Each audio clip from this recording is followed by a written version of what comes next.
আর বসার আদাব আর শোনার আদাব যদি রক্ষা করা হয় তা আমলের তৌফিক আল্লাহ পাক আমাদেরকে দিবেন। আমল করার যোগ্যতা আল্লাহর তৌফিকে হয়। আল্লাহ পাক আমাদেরকে সৃষ্টি করেছেন, আমাদের সফলতা তিনি আমাদের আমলের ভিতরে রাখছেন এবং এই জগতে শান্তি শৃঙ্খলা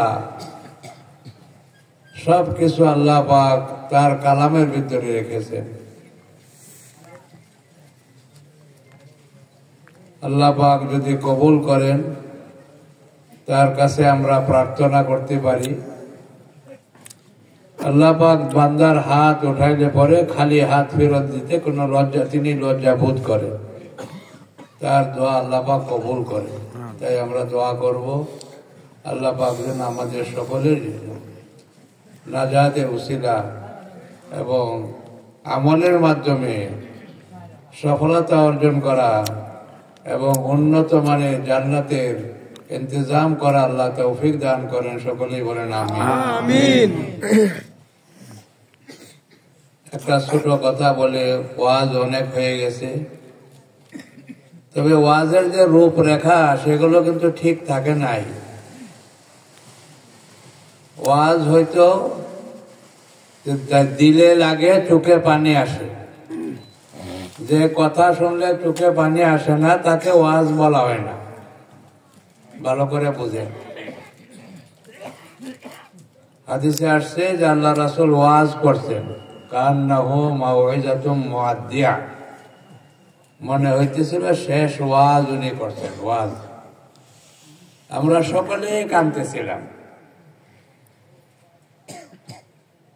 যে ওয়াজ শুনলে চোখে পানি আসে না এটা ওয়াজ না, এটা আওয়াজ হয়, আড়ম্বর হয়,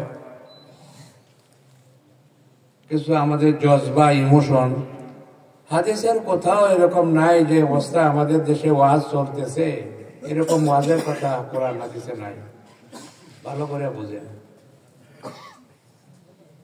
আজকে ওয়াজ মাহফিলের নামে যা চলছে এগুলো কত কোরআন হাদিসে নাই। কোরআন হাদিসে তো আসছে যত মানুষ উপস্থিত হবে দিলের দরদ নিয়ে, তার অন্তরে কথাগুলো দাগ কাটবে, চোখে পানি বাইর হবে। যদি অন্তরে কথা পৌঁছতে না পারে সেই কথা তো কোরআন হাদিসের কথা হইতে পারে না। কোরআনকে নাজিল করা হয়েছে এই জন্য, কোরআনকে নাজিল করা হয়েছে ওয়াজ করে করে ঘোরার জন্য না, কথাবার্তা করে ঘোরার জন্য। পরিষ্কার আছে এটা, ইন্না হাযাল কোরআন নাযালা বিল হাযান, এই কোরআনটাকে নাজিল করা হয়েছে এই অন্তরের জন্য। অন্তরকে ধোয়া মুছে সাফ করিয়া এই অন্তরকে সজ্জিত করার জন্য, শক্তিশালী করার জন্য, আবেগপূর্ণ করার জন্য, আল্লাহর জন্য আশিক হওয়ার জন্য কোরআন নাজিল করা হয়েছে। আওয়াজের আড়ম্বরের জন্য কোরআন নাজিল হয় না, চিল্লাচিল্লি করার জন্য কোরআন নাজিল হয় না। আমল তো অন্তর থেকে আসবে। কথা বলছেন নাকি? ছেলে বিদেশে থাকলে অনেকদিন পরে আসলে দেখলে চোখে পানি আসে, কি করে আসে কি না? ঠিক আছে, ওইটা তো মহব্বতের পরিচয়। আজকে যে ওয়াজের মাহফিল চলতেছে এগুলো তো কোনো কোরআন হাদিস এরকম পাওয়া যায় না, কেউ বলতে পারবে না।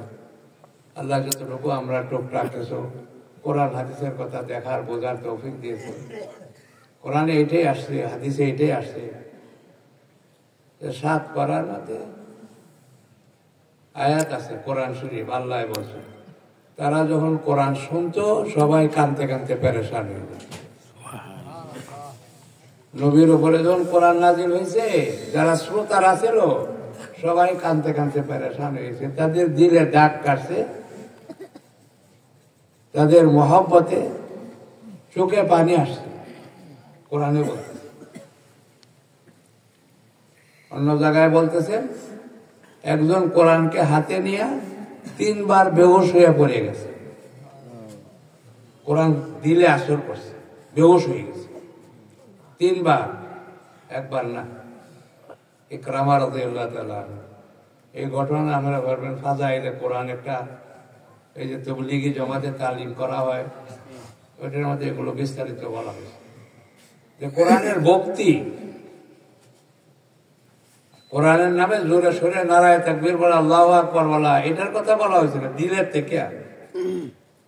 যদি কেউ খুশিতে বলে আলহামদুলিল্লাহ ভালো নাই, ভালো আছে, কিন্তু এটাই যদি সীমিত করে তাহলে কোরআনের হক আদায় হবে না, কানতে হবে। কান্দার হুকুম করছে আল্লাহ।